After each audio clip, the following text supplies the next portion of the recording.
जय हिंद। आज हम लोग क्लास 7 का हमारे अतीत अध्याय नंबर 10 18वीं शताब्दी में नए राजनीतिक गठन के बारे में जानेंगे।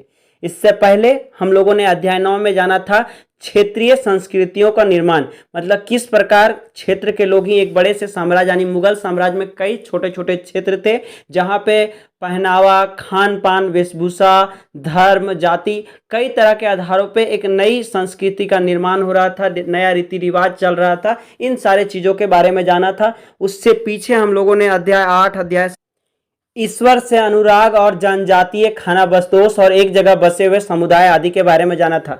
ईश्वर से अनुराग में हम लोगों ने जाना था कि कैसे भक्ति काल आया, भक्ति में अलग अलग इस्लाम धर्म, हिंदू धर्म से सिख, गुरु नानक साहिब, कबीर, राम रहीम, बहुत सारे जगह जगह पे लोगों ने आया और अपने अपने धर्म के बारे में बताया। और कह सकते हैं कि कई सारे मत, एक ही धर्म में कई तरह के मतावलंबी हुए जो कि अलग अलग बातों पे अपने मायने दे रहे थे, कुछ का कुछ मानना था। तो अब हम लोग फिर से इस अध्याय पे आ जाते हैं। पीछे आप जाकर हमारे चैनल पे इस तरह के सारे अध्याय को देख सकते हैं जो हमने क्लास 7 के 1 से 9 लेसन तक बनाया था। अब आगे शुरू करते हैं अध्याय 10। यहाँ बता रहा है 18वीं शताब्दी में नए राजनीतिक गठन। यह वह समय था जब मुगल साम्राज्य अंतिम स्थिति पर था, मतलब उसकी नींव खत्म होने वाली थी और एक नई स्थिति यहाँ जन्म लेनी थी, यानी कि ब्रिटिश ईस्ट इंडिया कंपनी और मुगल साम्राज्य में जो लोग मनसबदारी या बड़े पदों पे थे उन लोगों ने कुछ नए राज्यों का गठन किया। फिर कुछ और भी थे जैसे मराठा थे, सिख थे, जाट थे, गुरु नानक साहब वगैरह, जिसके बारे में हम लोग पीछे देखे थे। इन सारे ने अपने नए राज्य का गठन किया। इन सारे बातों को हम लोग अध्याय 10 में जानेंगे। यानी कह सकते हैं कि ये मध्यकाल का अंतिम समय भी था और आधुनिक काल का समय आ गया था। एक नए साम्राज्य की यहाँ नींव रखी जा चुकी थी। आइए जानते हैं। देखिए यहाँ मानचित्र 1 दिख रहा है 18वीं शताब्दी में नए राज्यों का गठन। यहाँ आपको जो नीले नीले कलर से दिख रहा है, यानी कह सकते हैं सिख, गुजरात, अवध, मालवा, मराठा, हैदराबाद, बंगाल, ये सारे उस समय नए राज्यों के रूप में उभरे हुए थे। एक समय ये मुगल साम्राज्य के उत्तराधिकारियों के पास था, लेकिन समय के साथ इन लोगों पर पकड़ कम होते गया क्योंकि औरंगजेब युद्ध में बहुत सारे लंबे समय तक करने की वजह से आर्थिक रूप से बर्बाद हो चुका था। इसी वजह से ये नए राज्य, इन्हीं के अधिकारियों ने एक नए राज्य का गठन कर दिया था। आइए अब जानते हैं। मानचित्र 1 में जैसा कि हम लोगों ने जाना कि ये उस समय नए नए राज्यों के गठन के बारे में बता रहा है और इसके अगले पृष्ठ में हम लोग अध्याय 2 यानी मानचित्र 2 में भी देखेंगे। इन दोनों चित्रों से देख के क्या पता चलता है जानते हैं। यदि आप मानचित्र 1 और 2 को ध्यानपूर्वक देखेंगे तो आपको पता चलेगा कि 18वीं शताब्दी के पूर्वार्ध के दौरान उपमहाद्वीप में कुछ विशेष रूप से उल्लेखनीय घटनाएं घटी। गौर कीजिए कि कई स्वतंत्र राज्यों के उदय से मुगल साम्राज्य की सीमाएं किस तरह से बदली। मतलब बता रहा है कि जो स्वतंत्र राज्य उस समय उभरे हुए थे, नए नए राज्य बने, तो उन लोगों की वजह से मुगल साम्राज्य किस हिसाब से उसकी सीमाएं घटी, कैसे उसका साम्राज्य सिमटता गया, ये सभी बातें बता रहा है। यह भी देखे कि 1765 तक एक अन्य शक्ति यानी ब्रिटिश सत्ता ने पूर्वी भारत के बड़े बड़े हिस्सों को सफलतापूर्वक हड़प लिया था। मतलब बता रहा है कि 1765 ईस्वी में यहाँ ब्रिटिश शासन व्यवस्था भी आ गई थी जो भारत के पूर्वी साइड बड़े बड़े क्षेत्रों पर अपना हिस्सा सफलतापूर्वक हड़प ली थी और कह सकते हैं कि अपने आप में मिला लिया था। ये मानचित्र हमें यह दर्शाते हैं कि 18वीं शताब्दी एक ऐसी अवधि थी जब भारत में राजनीतिक परिस्थितियां अपेक्षाकृत एक छोटे से समय अंतराल में बड़ी तेजी से अचानक बदलनी शुरू हो गई थी। इस अध्याय में हम 18वीं शताब्दी के पूर्वार्ध यानी मोटे तौर पे कहें कि 1707 में जब औरंगजेब की मृत्यु हुई थी से 1761 तक जब पानीपत की तीसरी लड़ाई हुई, इसी बारे में हम लोग इस अध्याय में जानेंगे। यानी कह सकते हैं कि 1707 से 1761 ईस्वी तक के बीच क्या क्या घटनाएं घटी, इस अध्याय में हम लोग विस्तार से जानेंगे। के दौरान उपमहाद्वीप में उत्पन्न हुई नई राजनीतिक शक्तियों के बारे में पढ़ेंगे। स्पष्ट तरीके से कह सकते हैं कि राजनीतिक शक्तियां जो जो नए राजा के रूप में जो गठन हुए थे, ब्रिटिश सरकार आई थी और भी मराठा वगैरह जो थे या फिर उन्हीं के मनसबदार जो मुगल साम्राज्य में मनसबदार की पोस्ट पे रहे थे, सूबेदार रहे थे, जमींदार रहे थे, उन्होंने ही अपने अपने क्षेत्रों में नियंत्रण हासिल कर लिया। मतलब वो जो साम्राज्य था कई भागों में टूटकर क्षेत्र ही उस समय नए नए राज्य के रूप में उभर कर आ रहे थे। जैसा कि आप मानचित्र 2 में देख सकते हैं, ये जो आपको कलर से दिख रहा है, पटना, मुर्शिदाबाद, बंगाल, ढाका, कलकत्ता, ये सभी उस समय ब्रिटिश नियंत्रण के अंतर्गत क्षेत्र में आ गए थे। ये 18वीं शताब्दी के मानचित्र का चित्र है। ये सारे उस समय तक कह सकते हैं कि ब्रिटिश सरकार के पास हुकूमत हो गई थी। आप ऊपर मानचित्र 1 में भी देख सकते हैं। कि मुगल साम्राज्य जो ये डॉटेड डॉटेड लाइन से ऊपर ब्लैक ब्लैक लाइन दिख रहा है काले कलर का, ये बाहरी सीमा है पूर्वी भाग, जिसपे 17वीं शताब्दी में यानी 1700 ईस्वी में ही ब्रिटिश ईस्ट इंडिया कंपनी ने अपना अधिकार जमा लिया था और बाद में फिर ये बंगाल साइड इधर पे कब्जा किया और आगे चलकर इन्होंने पूरे भारत के साम्राज्य पे यानी मुगल साम्राज्य की नींव खत्म कर दी और अपना साम्राज्य स्थापित कर लिया। अब जानेंगे मुगल साम्राज्य और परवर्ती मुगलों के लिए संकट की स्थिति। ये दूसरा टॉपिक है जिसमें मुगल साम्राज्य जो थे यानी औरंगजेब सबसे अंतिम शासक रहा और उसके उत्तराधिकारी, और उससे पहले जो लोग आए थे वो तो राजकीय ही थे, लेकिन उस समय जब औरंगजेब था और उसके परवर्ती मुगलों के लिए जो उस समय के आसपास जो मुगल साम्राज्य के लोग थे उन लोगों के लिए संकट की स्थिति थी। इसके बारे में जानेंगे। अध्याय 4 में आपने देखा था कि मुगल साम्राज्य अपनी सफलता की ऊंचाई पर किस प्रकार पहुंचा था। मतलब जब हम लोगों ने दिल्ली के सुल्तान के बाद मुगल साम्राज्य अध्याय 4 में पढ़ा था तो उसमें जाना था कि कैसे हुमायूं ने पहले बाबर नींव रखा था और हुमायूं ने फिर युद्ध किया और अकबर ने उसका और भी बड़े क्षेत्र पर एकदम राज किया और अपना आर्थिक सत्ता कह सकते हैं कि राजनीतिक नियम को बहुत मजबूत किया, राजनीतिक सत्ता का स्थायित्व बनाया, बहुत सारी चीजें किया। और आगे इस तरह से औरंगजेब के समय में ये स्थिति कमजोर पड़ी, इसके भी कारण हम लोग इसमें देखेंगे। अब ये बता रहा है कि मुगल साम्राज्य अपनी सफलता की ऊंचाई पर किस प्रकार पहुंचा था, ये हम लोगों ने अध्याय 4 में देखा। और फिर 17वीं शताब्दी के अंतिम वर्षों में उसने सामने तरह तरह के संकट किस प्रकार खड़े होने लगे। ऐसा अनेक कारणों से हुआ। बादशाह औरंगजेब ने दक्कन में 1679 से लंबी लड़ाई लड़ते हुए साम्राज्य के सैन्य और वित्तीय संसाधनों को बहुत अधिक खर्च कर दिया था। मतलब बता रहा है कि उसके बहुत सारे कारण थे जिसकी वजह से मुगल साम्राज्य का नींव गड़बड़ाने लगी थी, कमजोर पड़ गई थी। लेकिन उसमें सबसे मुख्य कारण यह भी था कि 1679 में वो दक्कन में यानी मराठों के साथ युद्ध में अच्छा खासा अपना वहां पे साम्राज्य की सैन्य शक्ति खत्म कर दिया, लंबे समय तक युद्ध किया, जिसके वजह से उसकी सेना की जो शक्ति होती थी सेना कम पड़ गई थी। साथ ही वित्तीय संसाधन भी उसके कह सकते हैं कि आर्थिक तरीके से भी वह बर्बाद हो गया था। ये सबसे मुख्य कारण था, और भी कई कारण थे, उसको हम लोग आगे जानेंगे। यहाँ एक सवाल भी पूछ रहा है कि अध्याय 4 में तालिका 1 को जाकर आप देख सकते हैं कि औरंगजेब के शासनकाल में किन किन लोगों ने मुगल सत्ता को सबसे अधिक लंबे समय तक चुनौती दी। इसके बारे में हम लोग जानेंगे आगे। मराठा वगैरह के बारे में कि मराठा थे, जाट थे, सिख थे, इन लोगों ने मुगल साम्राज्य के साथ टक्कर लिया था। आगे जानते हैं। औरंगजेब के उत्तराधिकारियों के शासनकाल में साम्राज्य के प्रशासन की कार्यकुशलता समाप्त होने लगी थी। मतलब जो औरंगजेब के उत्तराधिकारी थे इसके बाद जो शासन कर रहे थे उनका साम्राज्य के प्रशासन की कार्यकुशलता, मतलब साम्राज्य पे इन लोगों का पकड़ कमजोर हो गया था और कह सकते हैं कि एक प्रकार से समाप्त होने लगी थी। और जो इनके अधिकारी थे मुगल साम्राज्य के यानी मनसबदार और शक्तिशाली वर्गों को वश में रखना केंद्रीय सत्ता के लिए कठिन हो गया था। और यही मनसबदार आगे चल के जो सूबेदार के रूप में नियुक्त अभिजात अक्सर राजस्व और सैन्य प्रशासन यानी राजस्व मतलब कह सकते जो जमीन का कर लेते थे या दीवानी भी कर सकते हैं, और दूसरा सैन्य प्रशासन फौजदारी, ये दोनों कार्यालयों पर नियंत्रण रखने लगे थे यही मनसबदार या सूबेदार लोग, जिससे मुगल साम्राज्य के विशाल क्षेत्र पर अपना नियंत्रण कम पड़ने लगा था। अब आगे जानते हैं। मुगल साम्राज्य पे अपने उन्हें विस्तृत राजनीतिक, आर्थिक और सैन्य शक्तियां मिल गई। जैसे जैसे सूबेदारों ने प्रांत पे अपना नियंत्रण सुदृढ़ किया, राजधानी में पहुंचने वाले राजस्व की मात्रा में कमी आती गई। मतलब बता रहा है कि जो मुगल साम्राज्य में मनसबदारी व्यवस्था में थे, जो कर वगैरह वसूलते थे, वे अब सारे कर अपने हिसाब से रखने लगे और उन लोगों को अपने तरीके से नियंत्रित करने लगे। साथ ही सेना का भी इन लोग बहुत बड़ा हिस्सा अपने पास रखने लगा, यानी दीवानी और फौजदारी दोनों इनके अधिकार में आ गया। और जब ये दो चीजें आ जाते हैं तो कह सकते हैं कि कोई अपना स्वतंत्र राज्य आसानी से बना सकता है, क्योंकि युद्ध के लिए सेना चाहिए और सेना की जरूरत पूरा करने के लिए खर्च चाहिए, और ये दो चीजें जिसके पास आ जाता है तो वो तो आराम से साम्राज्य संभाल सकता है। और वही स्थिति हुआ कि यहाँ पे औरंगजेब के उत्तराधिकारियों ने या औरंगजेब ने खुद इस पे ज़्यादा ध्यान नहीं दिया, जिसके वजह से इन लोगों का पकड़ ढील पड़ा और नए नए राज्यों का गठन हो गया। अब आगे जानते हैं कि जो राजधानी में पहुंचने वाला राजस्व की मात्रा होती थी उसमें कमी आ गई, क्योंकि ये सारे कर यहीं रख लेते थे। उत्तरी तथा पश्चिमी भारत के अनेक हिस्सों में हुए जमींदारों और किसानों के विद्रोह और कृषक आंदोलनों ने इस समस्या को और भी गंभीर बता दिया। मतलब बता रहा है कि उत्तर और पश्चिम भारत के अनेक हिस्सों में जमींदारों और किसानों के बीच झगड़े हुए, जिस झगड़े में कृषक आंदोलनों ने इन समस्याओं को और भी गंभीर बना दिया। एक तो इधर वैसे परेशान था कि कर नहीं जा रहा था, और ये जो किसानों और जमींदारों के बीच झगड़े हुए इसमें और वहाँ टेंशन बढ़ गया। कभी कभी ये विद्रोह बढ़ते हुए करों के भार के विरुद्ध किया गया था। मतलब ये जो किसान लोग विद्रोह करता था जमींदारों के प्रति, समय समय पर इन लोग टैक्स बढ़ा देता था, कर बढ़ा देता था, और उस हिसाब से फसल की उत्पादन हो नहीं पाती थी, जिसकी वजह से किसानों को विद्रोह करना पड़ता था। और कभी कभी ये शक्तिशाली सरदारों के द्वारा अपनी स्थिति को सुदृढ़ बनाने की कोशिश की गई थी। मतलब कह सकते हैं हम लोगों ने सरदारों के बारे में भी पढ़ा था कि वो मुगल साम्राज्य में कई सरदार थे जो अपना साम्राज्य स्थापित करना चाहते थे, तो इनके वजह से भी कभी कभी विद्रोह होता था, किसान लोग करते थे। अतीत में भी विद्रोही समूहों ने मुगल सत्ता को चुनौती दी थी, परंतु अब ऐसे समूहों ने क्षेत्र के आर्थिक संसाधनों का प्रयोग अपनी स्थितियों को मजबूत बनाने के लिए किया। मतलब बता रहा है कि ये जो समूह थे, विद्रोही समूह, ये अपनी आर्थिक संसाधनों का प्रयोग करके, जो इनके पास साधन था उन सारे संसाधनों का प्रयोग करके अपने आप को मजबूत करने के लिए किया।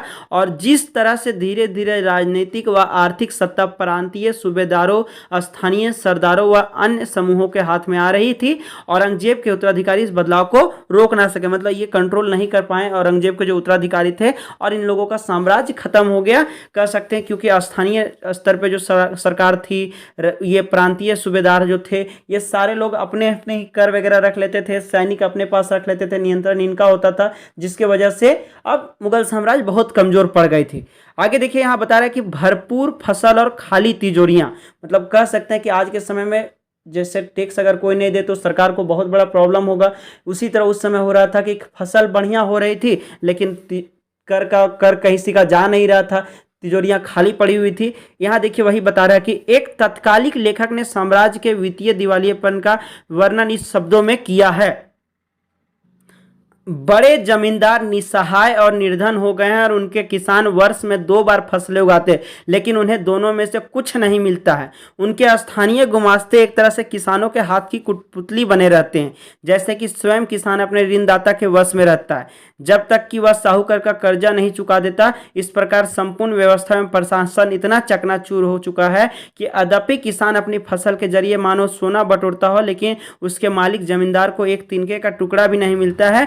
ऐसी हालत में जमींदार सशस्त्र सेना का कैसे रख सकते हैं जिसकी उससे आशा की जाती थी। वे अपने सैनिकों को जो लड़ाई के समय उनसे आगे आगे चलते थे और घुड़सवारों को जो उनके ठीक पीछे चलते थे, पैसा कहाँ से देंगे। मतलब बता रहा है कि जो जमींदार होते थे, भले ही किसान लोग बढ़िया खेती करता था, लेकिन जब साहूकारों से किसान लोग कर्जा लेता था तो उन कर्जों को पूरा करने के लिए वे सारे धन, सारे फसल कह सकते हैं उन्हीं लोगों को बेच के पैसा चुकाना पड़ता था, जिससे कह सकते हैं कि जमींदारों के पास कुछ नहीं जाता था। अब जमींदार अपने पास सेना रखती थी, उस सेना के आगे जो चलते थे उन लोगों को, या जो उनके पीछे घुड़सवार चलते थे, उन लोगों का खर्च कैसे चले। जो जमींदार होते थे ये सारे खर्च को नहीं संभाल पा रहे थे, और किसान भी अपने पास नहीं कर पा रहे थे। यानी कह सकते कि उस समय साहूकार जो होते थे, जो कह सकते कर्ज देते थे, उन लोगों के पास ये सारा धन जा रहा था। इसी वजह से ये लेखक ने यहाँ पे बताया कि दिवालियापन का स्थिति आ गया था। हालांकि किसान सोना बुन रहा था, मतलब कह सकते हैं कि बहुत ज़्यादा फसल उगा रहा था, और बढ़िया फसल उपज होने के बावजूद भी राजनीतिक व्यवस्था वहाँ की चरमरा गई थी, एक नियंत्रण किसी पे नहीं था, जिस कारण से ऐसी स्थिति उत्पन्न हो गई थी। इस आर्थिक व राजनीतिक संकट के बीच ईरान के शासक नादिर शाह ने 1739 में दिल्ली पर आक्रमण किया और संपूर्ण नगर को लूट कर वह बड़ी भारी मात्रा में धन दौलत ले गया।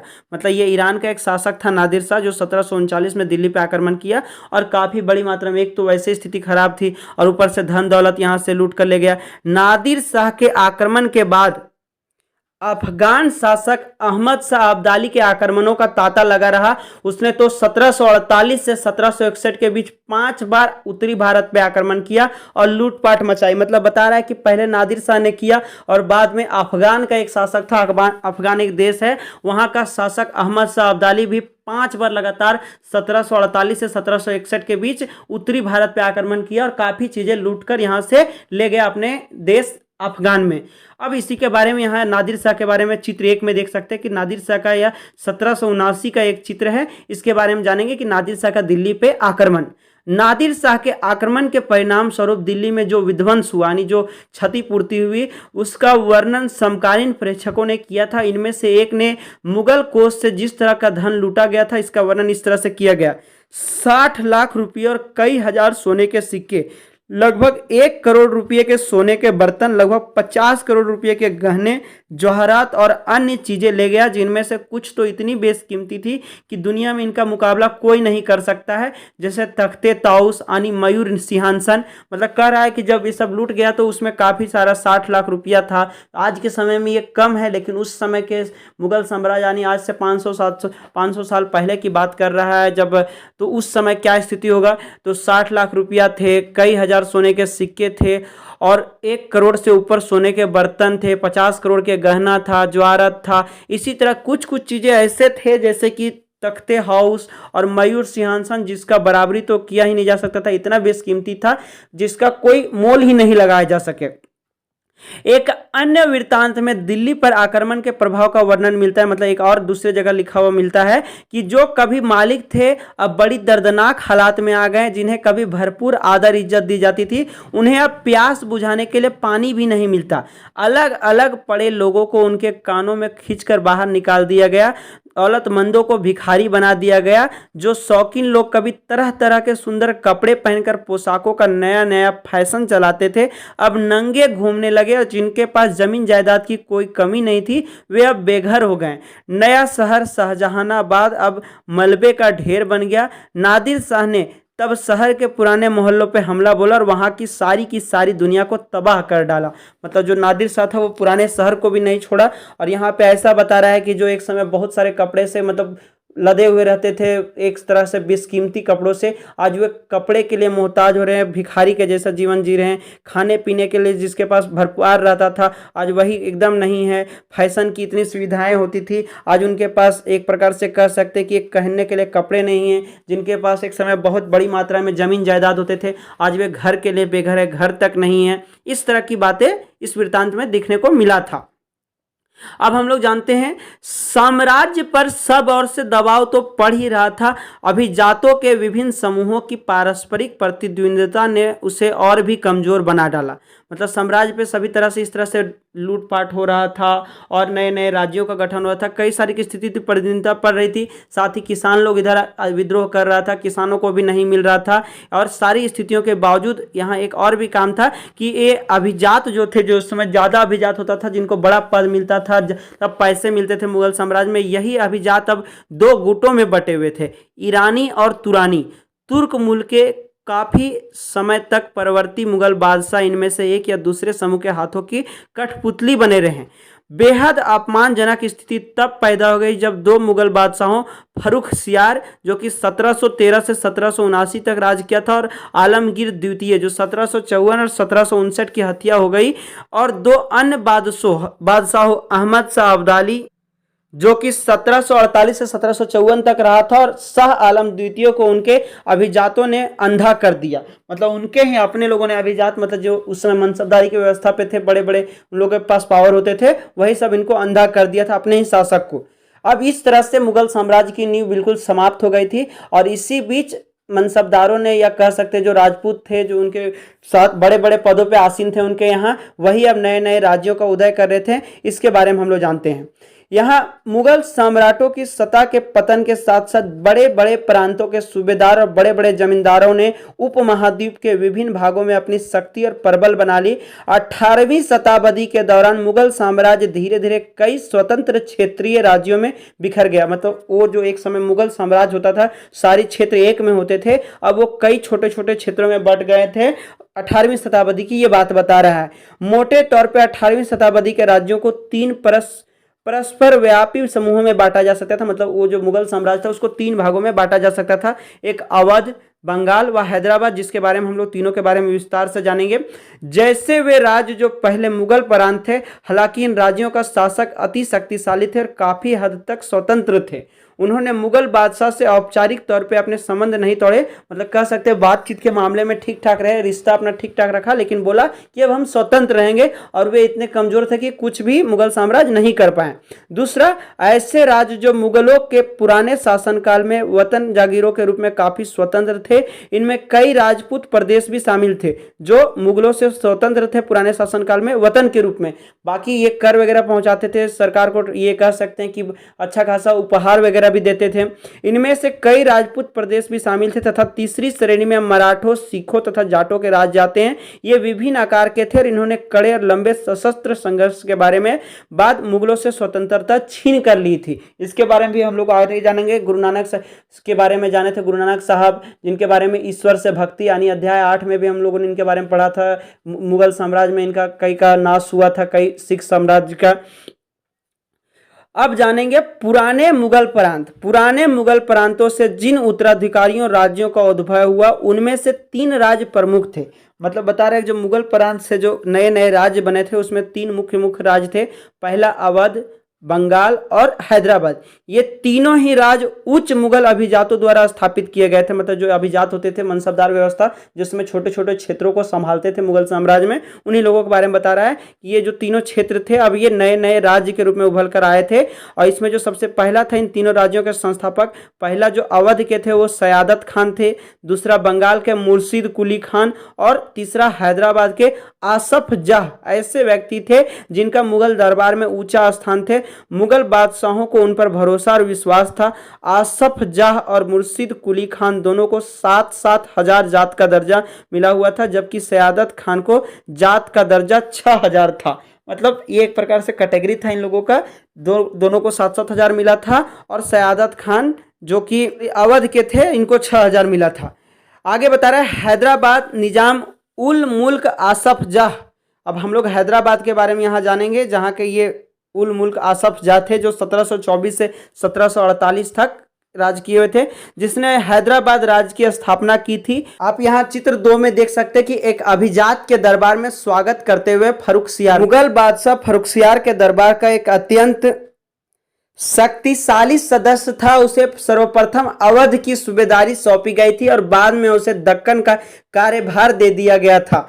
1720 से 22 के मध्य ही दक्कन प्रांतों का सूबेदार होने की वजह से आसफ जाह के पास पहले से ही राजनीतिक और वित्तीय प्रशासन का पूरा नियंत्रण था। मतलब राजनीतिक रूप से कह सकते कि इसी का शासन व्यवस्था चलता था और वित्तीय यहाँ से जो इनकम वगैरह भी होता था इसी पर पूरा नियंत्रण इसी का था। दक्कन में होने वाले उपद्रवों और मुगल दरबार में चल रही प्रतिस्पर्धा का फायदा उठाकर उसने सत्ता हथियाई तथा उस क्षेत्र का वास्तविक शासक बन गया। मतलब जो दक्कन में मुगल साम्राज्य औरंगजेब जो युद्ध कर रहा था मराठाओं से, उससे उसने फायदा उठाया और प्रतिस्पर्धा का फायदा उठाकर इसने अपनी सत्ता हथिया ली और उस क्षेत्र का वास्तविक शासक बन गया। मतलब पहले तो शासक था लेकिन वास्तविक नहीं था, मतलब अब पूरे तरीके से शासक बन चुका था। आसफ जाह अपने लिए कुछ कुशल सैनिकों तथा प्रशासकों को उत्तरी भारत से लाया था और वे दक्षिण में नए अवसर पाकर प्रसन्न थे। उसने मनसबदार नियुक्त किए और इन्हें जागीर प्रदान की। हालांकि वह अभी भी मुगल सम्राट का सेवक था, मतलब अभी भी आसफ जाह मुगल की सेवा कर रहा था, लेकिन फिर भी इन्होंने इधर इधर अपना सारा काम किया था। फिर भी वह काफी आज़ादी से शासन चलाता था। ना तो वह दिल्ली से कोई निर्देश लेता था, ना ही दिल्ली उसके साथ कामकाज में कोई हस्तक्षेप करती थी। मतलब दिल्ली से कोई मदद भी नहीं लेता था और कोई उसकी बात भी नहीं सुनता था। और साथ ही कह सकते हैं कि उसके काम काज में भी उधर दिल्ली से कोई इस पर हस्तक्षेप नहीं करता था, क्योंकि मुगलों की राजधानी उस समय दिल्ली में ही थी। मुगल बादशाह तो केवल निजाम उल मुल्क आसफ जाह द्वारा पहले से लिए गए निर्णयों की पुष्टि कर दिया करते थे। हैदराबाद राज्य पश्चिम की ओर मराठों के विरुद्ध और पठारी क्षेत्रों के स्वतंत्र तेलुगु सेना नायकों के साथ युद्ध करने में सदा संलग्न रहता था। मतलब बता रहा है कि हैदराबाद जो राज्य था वो पश्चिम की साइड मराठों के साथ और पठारी क्षेत्रों में तेलुगु सेना नायकों के साथ, जो तेलुगु लोग थे, इन लोगों के पास ही युद्ध में लगा हुआ रहता था। पूर्व दिशा में निजाम उल मुल्क आसफ जाह कोरोमंडल तट पर स्थित वस्त्रोत्पादक धन संपन्न क्षेत्र पर अपना नियंत्रण प्राप्त करने की महत्वाकांक्षा रखता था, पर उसकी यह महत्वाकांक्षा उस समय क्षेत्र में ब्रिटिश शक्ति की उपस्थिति के कारण रोक लग गई। मतलब ये चाहता था कि कोरोमंडल तट पे जहां वस्त्र आदि का उत्पादन होता है, यानी कपास वगैरह का उत्पादन होता है, उस पर अपना अधिकार जमा करना चाहता था, जिससे धन संपदा, इसके पास धन की मात्रा बढ़ जाए। लेकिन ऐसा कर नहीं पाया क्योंकि उस पर ब्रिटिश शक्ति जो इससे ज्यादा पावरफुल थी उसने अपना वहां पे रोक लगा दिया और ब्रिटिश साम्राज्य इसको हथिया ली। अब यहां हम लोग जानेंगे निजाम की फौज। हैदराबाद के निजाम के निजी सैनिकों का एक वर्णन। यहाँ एक सैनिक के बारे में बता रहा है जो 1790 का है। निजाम के पास 400 हाथियों की सवारी है। उसके आसपास कई हजार घुड़सवार रहते हैं। इन अत्यंत कुशल और अति सुंदर सजे हुए सवारों का सांकेतिक वेतन 100 रुपये से ज्यादा, मतलब उस समय 100 रुपया बहुत मायने रखता था। आज के समय में कह सकते हैं 50 लाख से भी ऊपर की वेतन उस समय उन लोगों को 100 रुपया से जाता था। अब हम लोग हैदराबाद के बाद अवध के बारे में जानते हैं। बुरहान उल मुल्क सयादत खान को 1722 में अवध का सूबेदार नियुक्त किया गया। मुगल साम्राज्य का विघटन होने पर जो राज्य बने थे उनमें यह राज्य सर्वाधिक महत्वपूर्ण राज्यों में से एक था। मतलब कह रहा है कि अवध 1722 ईस्वी में उल्क मुल्क सयादत खान के द्वारा बनाया गया था, और ये जब मुगल साम्राज्य कमजोर पड़ी थी तो उसी के विघटन के समय में जब यह राज्य बना था तो उन सभी राज्यों में सबसे अधिक महत्वपूर्ण था। अवध एक समृद्धशाली प्रदेश था जो गंगा नदी के उपजाऊ मैदान में फैला हुआ था, और उत्तरी भारत तथा बंगाल के बीच व्यापार का मुख्य मार्ग उसी से होकर गुजरता था। मतलब कह सकते हैं कि गंगा नदी की वजह से उस समय खेती बाड़ी ही ऊपर मेन कर वगैरह लेने का साधन था, और आर्थिक स्थिति मजबूत करने का, तो गंगा नदी बगल में थी जिसकी वजह से फसल बहुत बढ़िया उपजता था। और साथ ही दूसरी तरफ इधर इसी रास्ते से होकर लोग व्यापार वगैरह करते थे, यानी इनको कर वगैरह के दो दो फायदे मिल गए थे, जिसकी वजह से ये आर्थिक रूप से काफी समृद्ध था। बुरहान उल मुल्क ने भी अवध की सूबेदारी, दीवानी और फौजदारी एक साथ अपने हाथ में ले ली। मतलब दीवानी होता है जो जमीन पे राजस्व पे जो कर लिया जाता है, और फौजदारी यानी सैनिक शक्ति, ये सारे, ये जो बुरहान उल मुल्क था ये सूबेदारी के साथ साथ ये सारी अपने हाथों में ले ली, और सूबे के राजनीतिक वीतियों और सैनिक मामलों का एकमात्र कर्ता धर्ता बन गया। मतलब सभी पे निर्णय यही देता था। यहाँ जो आपको चित्र 3 में दिख रहा है ये बुरहान उल मुल्क था जो उस समय अवध का सारा कार्यभार संभाल रहा था। बुरहान उल मुल्क ने अवध क्षेत्र में मुगल प्रभाव को कम करने की कोशिश के चलते मुगलों द्वारा नियुक्त अधिकारियों की, यानी जो जागीरदार थे, उन लोगों की संख्या में कटौती कर दिया। जो मुगल वहां से दिल्ली से यहाँ पे नियुक्त किए हुए थे उनके जागीरदारों को ये कटौती कर दिया कि नहीं नहीं यहाँ पे नहीं रहना है। उसने जागीरों के आकार में भी कटौती की और रिक्त स्थानों में अपने निष्ठावान सेवकों को नियुक्त किया। मतलब जो पहले से जागीरदार मुगल साम्राज्य के थे उनको हटा के अपने जो कह सकते हैं कि जो इसके विश्वासी थे उन लोगों को यहाँ नियुक्त कर दिया। और उसके बाद धोखाधड़ी को रोकने के लिए जागीर अधिकारियों के खाते व लेखों की जांच भी की गई। नवाबों के दरबार द्वारा नियुक्त अधिकारियों द्वारा सभी जिलों के राजस्व का फिर से निर्धारण किया गया। फिर अनेक राजपूत जमींदारियों और रुहेलखंड के अफगानों की उपजाऊ कृषि भूमियों को अपने राज्य में मिला लिया। मतलब इस प्रकार से बुरहान उल मुल्क ने हर जगह पे अपना स्थिति कह सकते हैं कि नियंत्रण किए हुए था। देखिए यहाँ एक प्रश्न पूछ रहा है कि अपने राज्य को सुदृढ़ करने की कोशिशों में मुगल सूबेदार दीवान के कार्यालय पर भी क्यों नियंत्रण जमाना चाहते थे। तो इसके सबसे मुख्य कारण हो सकता था कि उस समय जो कर लेने का जो आर्थिक स्थिति का जो सबसे बड़ा कारण था वह था जमीनों से जो राजस्व से जो कर आता था, राजस्व कर जो जमीनों द्वारा प्राप्त होता था, अगर ये सारे दीवानों के क्षेत्र में ही आते थे, और अगर दीवान के कार्यालय पर कब्जा हो जाता तो ये अपने राज्य को सुदृढ़ बना सकता था। मतलब जो ये सूबेदार होते थे। अब हम लोग जानेंगे राज्य ऋण प्राप्त करने के लिए स्थानीय सेठ, साहूकारों और महाजनों पर निर्भर रहता था। मतलब जब कर्जा वगैरह लेना होता था तो ये राज्य जो होता था वो सेठ, जो स्थानीय लोकल सेठ होते थे, साहूकार होते थे और महाजन होते थे, इन लोगों पे ये कर्जा के लिए डिपेंडेंट रहता था। राज्य राजस्व को ठेका सबसे ऊंची बोली लगाने वाले इजारेदार को देता था। इजारेदार राज्य को एक निश्चित रकम के भुगतान का वचन देते थे। स्थानीय साहूकार राज्य को ठेके की इस रकम को भुगतान की गारंटी देते थे। मतलब जो साहूकार वगैरह होते थे वो मानते थे कि ठीक है अगर ये नहीं देगा तो हम देंगे। दूसरी ओर इजारेदारों को कर का मूल्यांकन करने और उसे एकत्र करने की खासी छूट दे दी गई थी। मतलब कर वगैरह वो ले सकता है, बाद में यहाँ पे सब लौटाएगा। इन परिवर्तनों के फलस्वरूप साहूकार और महाजनों जैसे कई नए सामाजिक समूह राज्य की राजस्व प्रणाली को प्रबंध को प्रभावित करने लगे। पहले ऐसा कभी नहीं हुआ था। अब हम लोग जानेंगे बंगाल के बारे में। इससे पहले हम लोगों ने मुगल साम्राज्य के दो शक्तिशाली राज्यों में यानी अवध और हैदराबाद के बारे में जाना। अब बंगाल के बारे में जानते हैं। मुर्शीद कुली खान के नेतृत्व में बंगाल धीरे धीरे मुगल नियंत्रण से अलग हो गया था। मुर्शीद कुली खान बंगाल के नायाब थे, यानी कि प्रांत के सूबेदार की प्रतिनियुक्ति थे।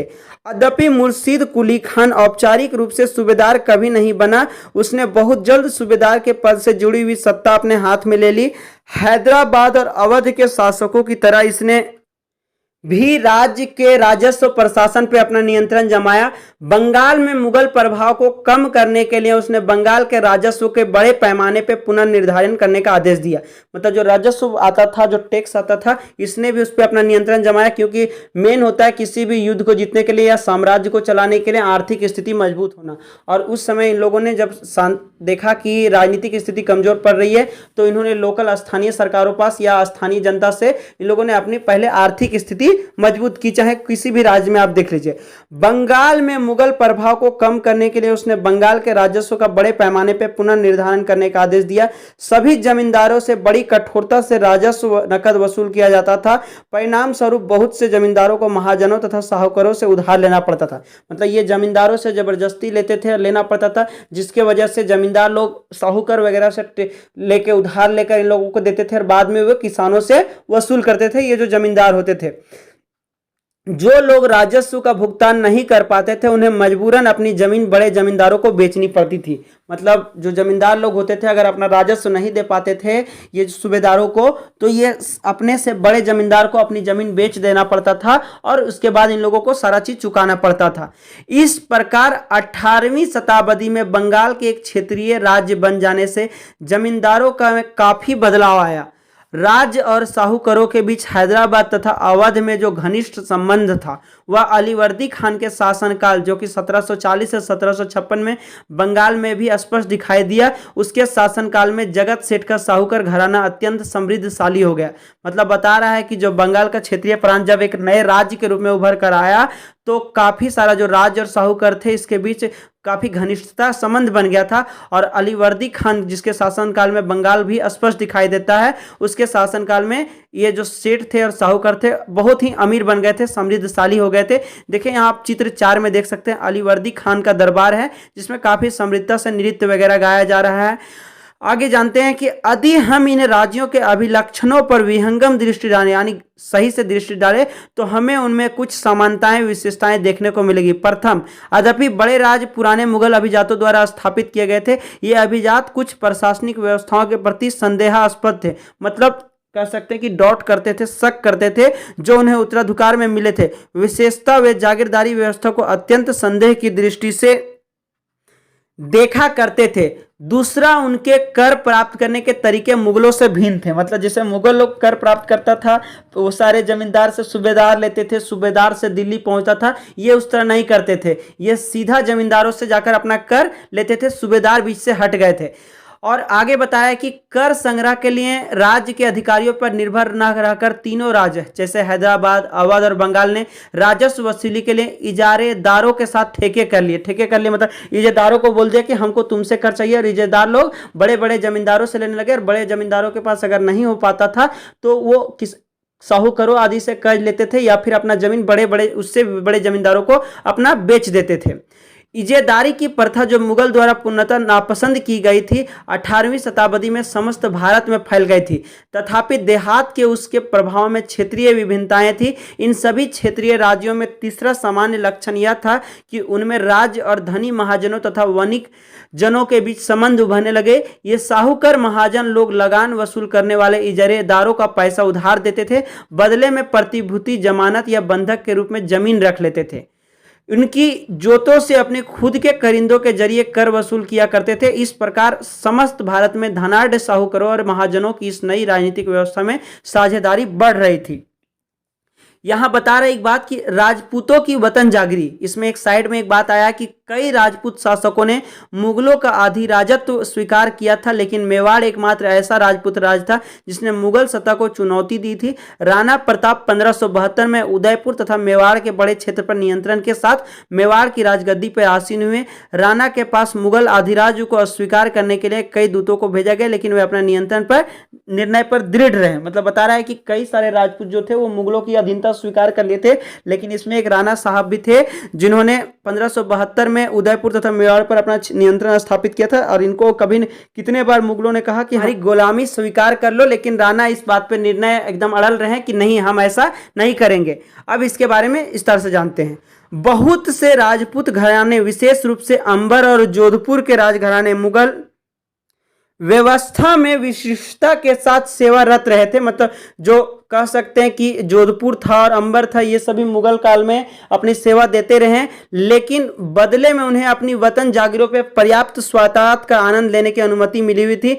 अब 18वीं शताब्दी में इन शासकों ने अपने आसपास के इलाकों पर अपने नियंत्रण का विस्तार करने के लिए अपने हाथ पांव मारने शुरू कर दिए। मतलब कह सकते हैं कि अगल बगल में जो था उस पर अपना नियंत्रण करना चाहा कि आसपास के जो राज्य या क्षेत्र थे, पहले उस पर सब मानते थे कि मुगल साम्राज्य का हक है, लेकिन अब उन लोग देखा कि ये कमजोर पड़ गई है तो अगल बगल क्षेत्रों पे अपना हाथ पांव मारना शुरू कर दिया। जोधपुर के राजा अजीत सिंह ने भी मुगल दरबार की गुटिये राजनीति में अपने पैर फंसा दिए। इन प्रभावशाली राजपूत घरानों ने गुजरात और मालवा के लाभदायक सूबों की सूबेदारी का दावा किया। जोधपुर के राजा अजीत सिंह को गुजरात की सूबेदारी और अंबर के सवाई राजा जय सिंह को मालवा की सूबेदारी मिल गई। बादशाह जहांदर शाह ने 1713 में इन राज्यों के इन पद का नवीकरण कर दिया, मतलब नए तरीके से बदल दिया। उन्होंने अपने वतन के पास पड़ोसा के शाही इलाकों के कुछ हिस्सों पर कब्जा करने की भी कोशिश की। जोधपुर राजघराने ने नागौर की जीत लिया और अपने राज्य में मिला लिया। दूसरी ओर अंबर ने भी बूंदी के बड़े बड़े हिस्सों पर अपना कब्जा कर लिया। सवाई राजा जयसिंह ने जयपुर में अपनी नई राजधानी स्थापित की और उसे 1722 में आगरा की सूबेदारी दे दी गई। मतलब मुगलों की तरफ से 1722 में उसे सूबेदारी भी मिल गई। 1740 के दशक से राजस्थान में मराठों के अभियानों ने इन राजवाड़ों को भारी दबाव डालना शुरू कर दिया, जिससे इनका अपना विस्तार आगे होने से रुक गया। देखिए यहाँ एक चित्र दे रहा है कि कई राजपूत सरदारों ने पहाड़ियों की चोटी पर किले बनाए जो सत्ता के केंद्र बने। मतलब सत्ता के केंद्र अपने ऊंचे ऊंचे स्थानों पर रहते थे तो देख लेते थे कि कहाँ क्या स्थिति खराब है अपने साम्राज्य में। जो सत्ता के केंद्र बने, व्यापक किलेबंदी के साथ इन भव्य संरचनाओं में नगर, महले, मंदिर, व्यापारिक केंद्र, जल संग्रहण संरचनाएं और अन्य इमारतें होती थी। चित्तौड़गढ़ किले में तालाब, कुंडी, कुएं, बावले जैसे कई जल निकाय भी थे। ये जो आपको चित्र 4A में दिख रहा है, ये चित्तौड़गढ़ का किला है जो कि राजस्थान में है। ये काफी ऊंचा पहाड़ पर बनाया गया है।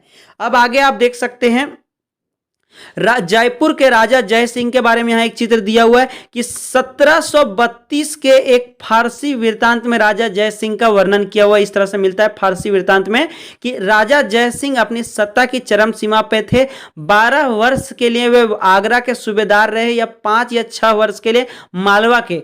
उनके पास विशाल सेना, तोपखाना तथा भारी मात्रा में धन संपदा थी। उनका प्रभाव दिल्ली से लेकर नर्मदा के तट तक फैला हुआ था। मतलब जो यहाँ चित्र दिख रहा है आप इसके बारे में कह सकते हैं। आगे यहां आप चित्र 4 भी देख सकते हैं। ये जयपुर में जंतर मंतर का चित्र है। उसके बाद चित्र 5 जो नीचे काला काला दिख रहा है, ये मेहरगढ़ किला जोधपुर का है। इस किले में काफी सारे कह सकते हैं कि धन संपदा वगैरह भी रखी हुई थी। अब यहां बता रहा है कि अंबेर के शासक सवाई जयसिंह ने दिल्ली, जयपुर, उज्जैन, मथुरा और वाराणसी में 5 खगोलीय वेधशालाओं का निर्माण किया। खगोलीय मतलब कह सकते हैं कि जो आसमान में ग्रहों, चांद, तारों आदि के बारे में जानकारियां देती है, ऐसे वेधशालाओं का निर्माण किया। जंतर मंतर के नाम से विख्यात इन वेधशालाओं में खगोलीय पिंडों के अध्ययन हेतु कई उपकरण हैं। मतलब आज भी ये उपकरण है जिससे देखा जा सकता है।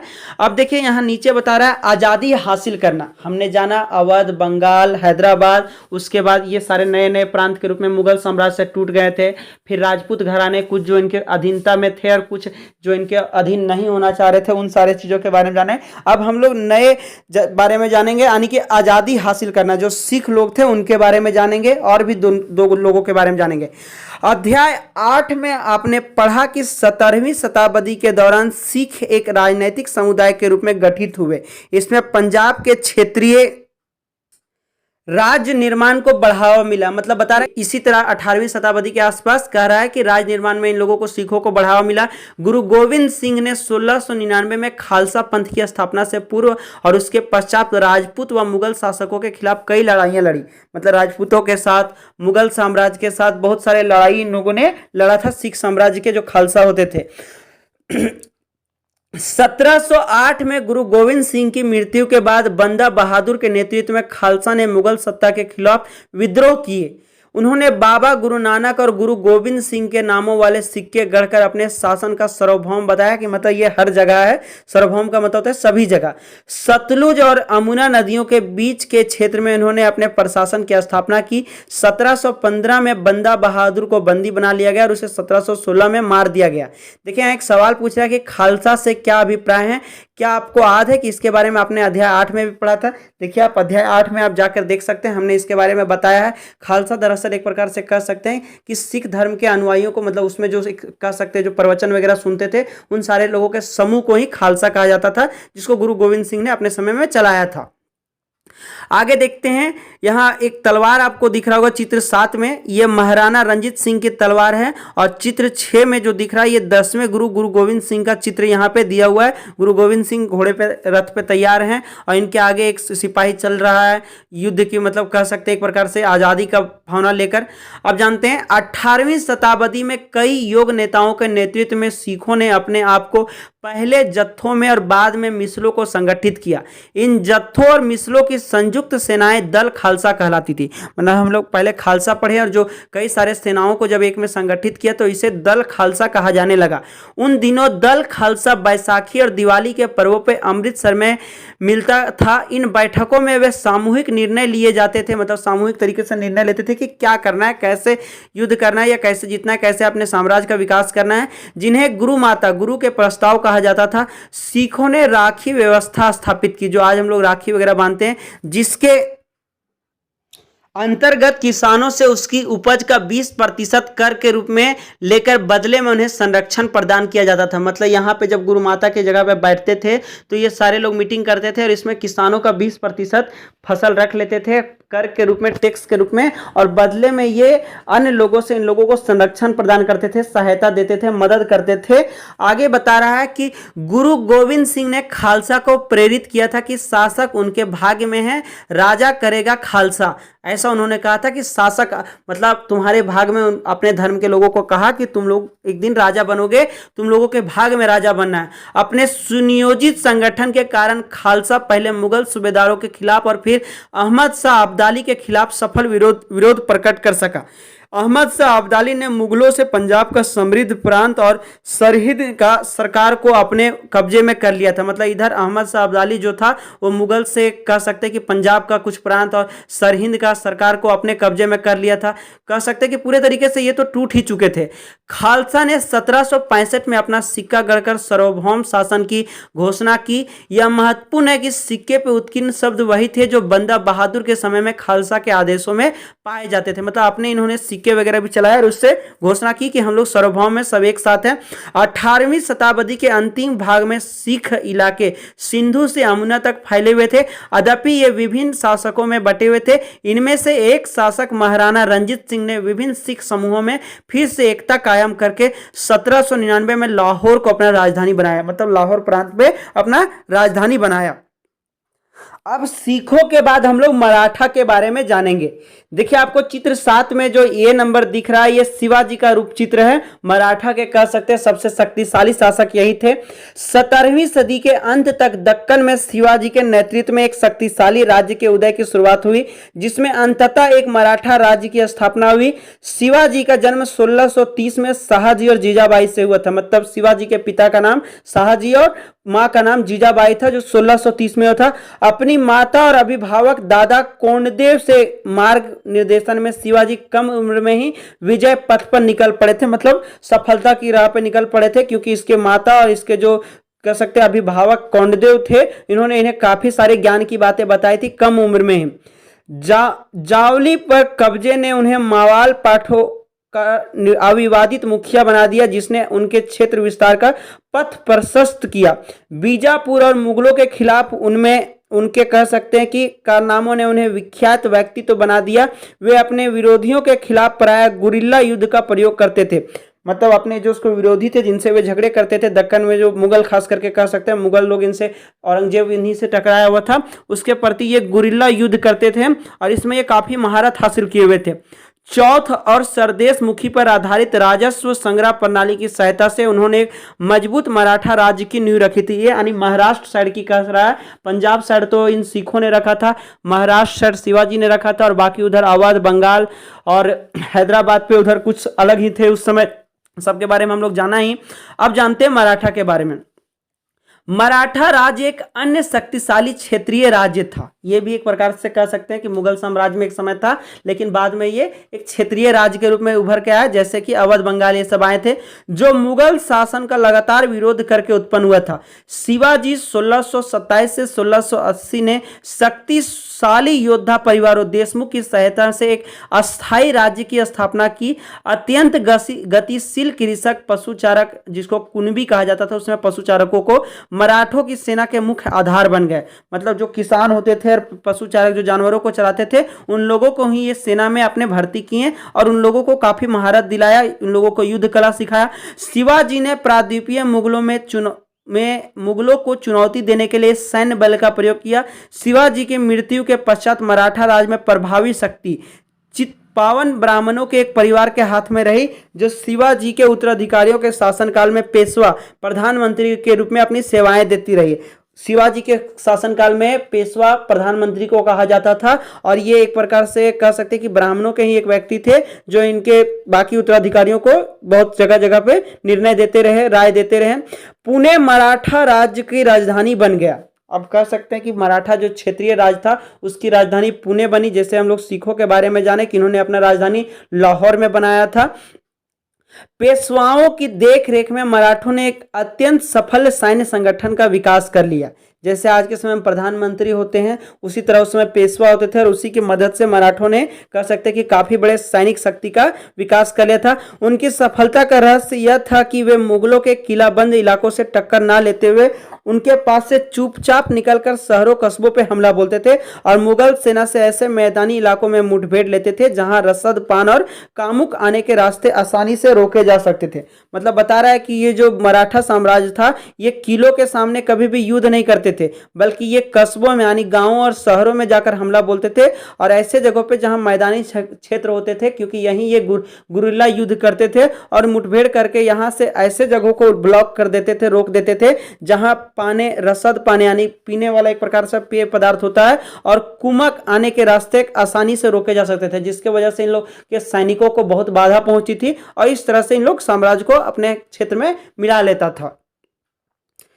आगे 1720 से 1761 के बीच मराठा साम्राज्य काफी विस्तार हुआ। उसने सने सने यानी धीरे धीरे और काफी सफलतापूर्वक मुगल साम्राज्य की सत्ता को क्षति पहुंचाई।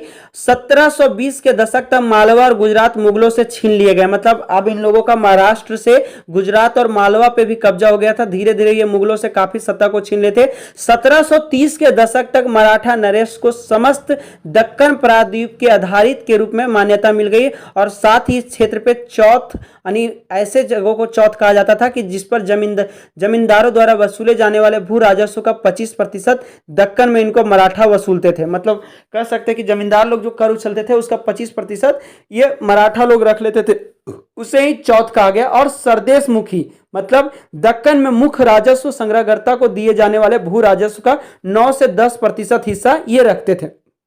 इसे सरदेश मुखी कहा गया।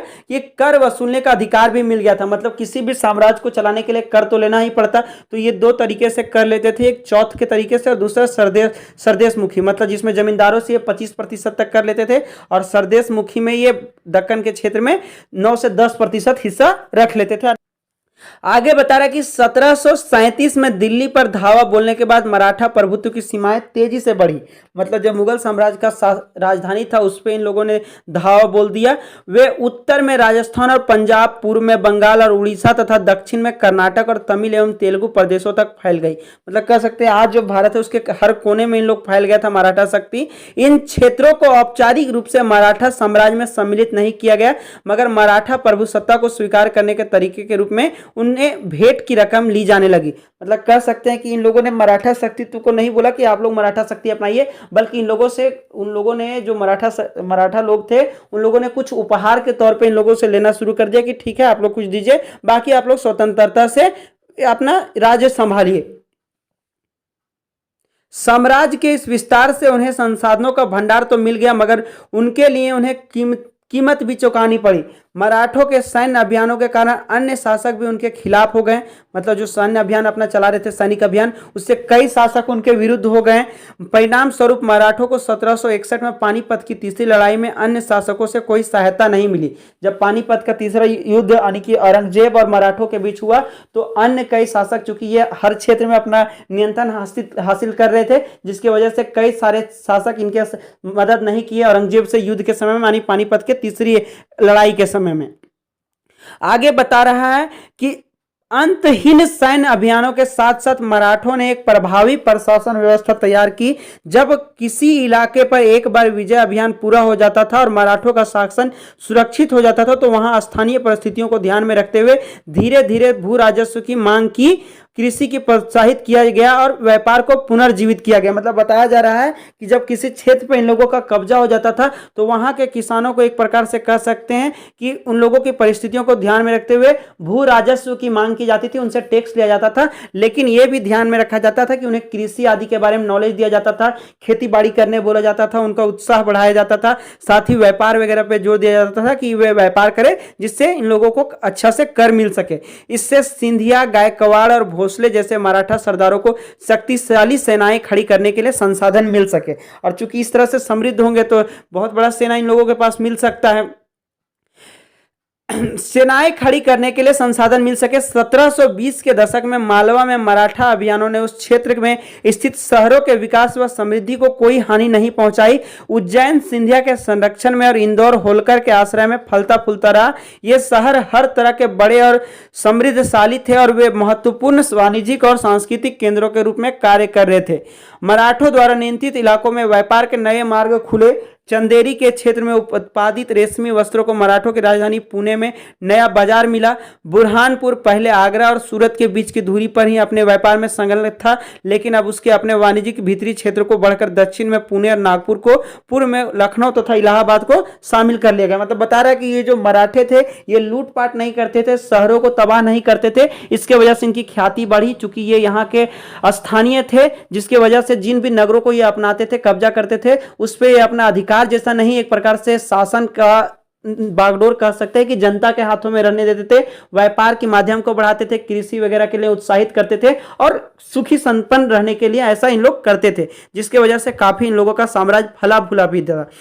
बाजीराव प्रथम, जो बाजीराव बल्लाल के नाम से भी जाने जाते, पेशवा बालाजी विश्वनाथ के पुत्र थे। वह एक महान मराठा सेनापति थे, यानी जो सेना की नेतृत्व करते हैं। उन्हें विंध्य के पार मराठा राज्य के विस्तार का श्रेय प्राप्त है। मतलब विंध्य के पार मराठों का भी सेना भी वहां लेके गए थे।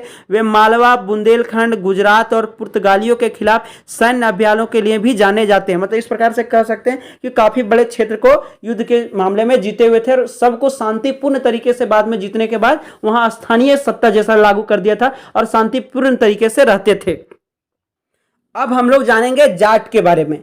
अन्य राज्यों की तरह जाटों ने भी 17वीं और 18वीं शताब्दी में अपनी सत्ता सुदृढ़ की। मतलब इन लोगों ने भी अपने आप को मजबूत किया 17वीं 18वीं शताब्दी के बीच। अपने नेता चूड़ामन के नेतृत्व में उन्होंने दिल्ली के पश्चिम में स्थित क्षेत्रों पर अपना नियंत्रण कर लिया। 1680 के दशक तक आते आते उनका प्रभुत्व दिल्ली और आगरा के दो शाही शहरों के बीच के क्षेत्र पर होना शुरू हो गया। वस्तुतः कुछ अरसे के लिए वे आगरा शहर के अभिरक्षक ही बन गए, मतलब एक प्रकार से रक्षा करने लगे थे, ऐसा हो गया था आगरा में। मतलब कह सकते हैं कि ये उत्तर साइड का हिस्सा पे पूरा साम्राज्य फैलाए हुए थे। दिल्ली के पश्चिम भाग में कह सकते हैं और उत्तरी हिस्सा में उत्तर प्रदेश, बिहार वगैरह इन सारे क्षेत्रों पे इन लोगों का कह सकते हैं समृद्ध था, शक्तिशाली साम्राज्य बनाए हुए थे। जाट समृद्ध कृषक थे। मतलब जाट जो थे वो एक प्रकार से फले फूले हुए किसान थे, बहुत ही बढ़िया किसान थे और उनके प्रभुत्व क्षेत्र में पानीपत तथा बल्लभगढ़ जैसे शहर महत्वपूर्ण व्यापारिक केंद्र बन गए। उन्हीं के क्षेत्र में कह रहा है कि दो शहर यानी कि एक पानीपत और दूसरा बल्लभगढ़, ये दोनों व्यापार के यानी बिजनेस के केंद्र बन गए थे।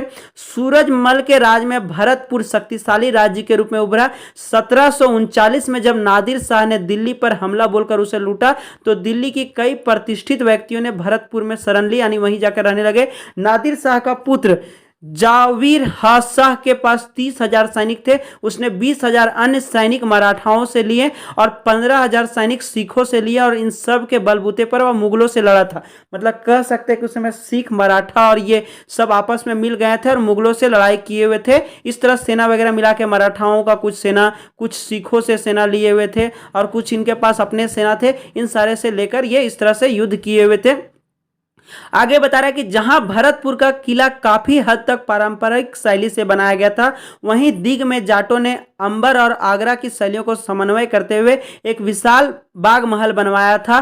शाही वास्तुकला से जिन रूपों की पहली बार शाहजहां के युग में जोड़ा गया था, दिग की इमारतें उन्हीं रूपों में नमूनों पर बनाई गई थी। देखिए यहाँ जो चित्र 8 आपको दिख रहा होगा, इसके पीछे हम लोग अध्याय 5 और 9 में भी इन चित्रों के बारे में देखे थे कि चित्रकला में काफी फेमस थे, वे दीवारों वगैरह पे कलाकृति करते थे, कला में क्षेत्र के निपुण हो गए थे।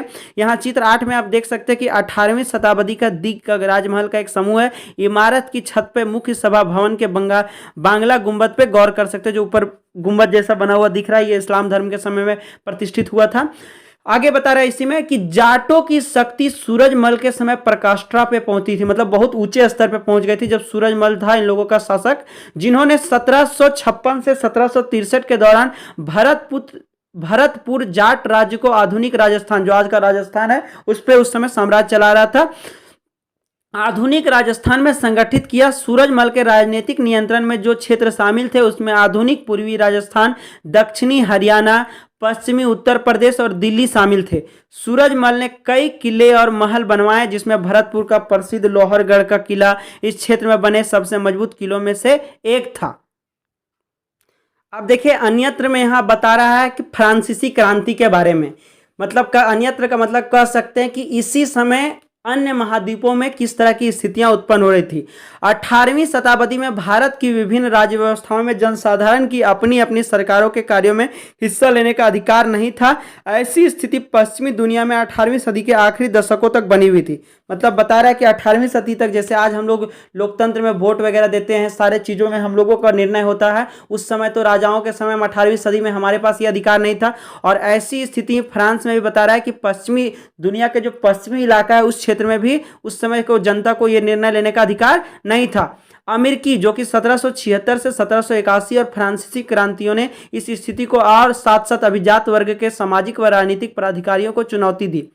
फ्रांसीसी क्रांति के दौरान मध्य वर्ग, किसानों और शिल्पकारों ने पादरीगण और अभिजातों के विशेषाधिकार के खिलाफ लड़ाई लड़ी। मतलब बता रहा है जो मध्य वर्ग के लोग थे फ्रांस में और किसान, शिल्पकार वगैरह, ये पादरी वर्ग से, वहां पे पादरी वर्ग कह सकते हैं जो ऊंचे वर्ग, कुलीन वर्ग होते थे, उन लोगों के बारे में बता रहा है। उन लोगों से युद्ध किया, इसके लिए लड़ाइयाँ लड़ी अपने अधिकार के लिए। उनका मानना था कि समाज में किसी भी समूह के जन्म सिद्ध पर अधिकार नहीं होने चाहिए। मतलब पादरियों को कुछ विशेष अधिकार थे क्योंकि वे कुलीन होते थे, अमीर होते थे, पढ़े लिखे होते थे। ईसाई धर्म के लोगों के बारे में बता रहे हैं, हम लोग इसके पीछे भी जाने हुए थे। और किसानों को उस तरह के अधिकार नहीं प्राप्त थे, बल्कि लोगों की सामाजिक स्थिति योग्यता पर निर्भर करनी चाहिए। मतलब जिसके पास, यहाँ किसानों को कहना था कि जिसके पास वैसी योग्यता हो उसे ही उस तरह का अधिकार मिलना चाहिए। फ्रांसीसी क्रांति के दार्शनिकों ने यह सुझाया कि सभी के लिए समान कानून और समान अवसर होने चाहिए। उनका यह भी कहना था कि सरकार की सत्ता लोगों से बननी चाहिए और जनता को सरकार के कार्यों में भूमिका अदा करने का अधिकार होना चाहिए, यानी जनता उसका कर सकती है, अधिकार सारा कर सकती है। फ्रांसीसी और अमेरिकी क्रांतियों जैसे आंदोलन ने धीरे धीरे प्रजाओं को नागरिक में बदल डाला। जो प्रजा थे उस समय, अब ये नागरिक बन गए थे, शहर के, किसी नगर के, किसी ग्राम के, कस्बे के।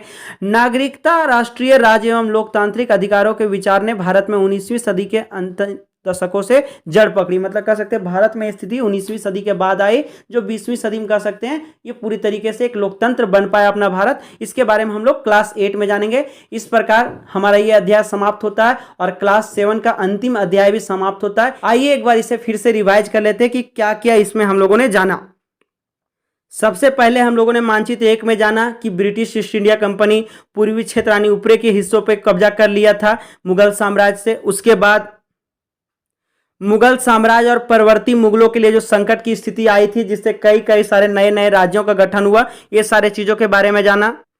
फिर हम लोगों ने जाना कि ऐसी स्थिति उत्पन्न हो गई थी कि किसान लोग बढ़िया फसल उपजा रहा था लेकिन जमींदारों को कुछ भी नहीं मिल पा रहा था। तब एक इतिहासकार ने लिखा था कि यहाँ पे बहुत बड़ी मात्रा में हो रहा है लेकिन ये सारा चीज साहूकारों के पास जा रहा है, क्योंकि किसानों को बहुत बड़ी मात्रा में कर्ज लेना पड़ता था और जमींदारों के पास कुछ नहीं जा पाता था। किसान भी भूखों की स्थिति में आ गए थे।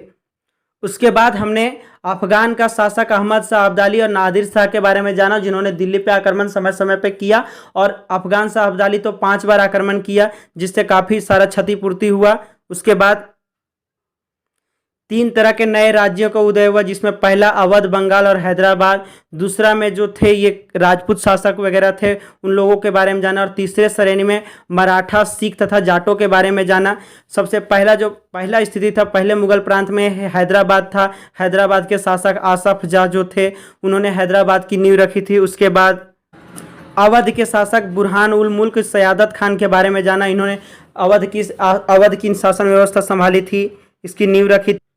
फिर बंगाल के बारे में जाना। ये सभी अपने तरह से राजस्व कर पे भी अपना नियंत्रण रखते थे, सूबेदारी व्यवस्था, सैन्य व्यवस्था, इन सारे चीज़ों पे भी हम लोगों ने जाना। फिर दूसरा जो नए राज्यों का गठन था, उसमें राजपूतों की वतन जागरी। कुछ राजपूत ऐसे थे जो ऊंचे ऊंचे पदों पे आसीन थे। कुछ राजपूतों ने इस पे मुगलों की अधीनता स्वीकार करने से मना कर दी थी, जिसमें राणा सिंह, राणा के बारे में दिया हुआ, राणा प्रताप। अब उसके बाद फिर हम लोगों ने यहाँ और भी जाना कि कुछ राजपूत ऐसे थे कि जब मुगल साम्राज्य कमजोर स्थिति में आ गई थी, तो अपने आसपास के क्षेत्रों पर वे कब्जा करना शुरू कर दिए थे, हाथ पाँव चलाने लगे थे। फिर जयपुर के राजा जय सिंह के किलों वगैरह, मकबरों वगैरह के बारे में जाने। उसके बाद तीसरा स्थिति में था आज़ादी हासिल करना, जिसमें सिख के बारे में जाने। सिख धर्म में कैसे अपने अपने साम्राज्य को स्थापित किया और नए साम्राज्य को। और फिर महाराणा रंजीत सिंह ने 1799 में लाहौर को अपनी राजधानी बनाई।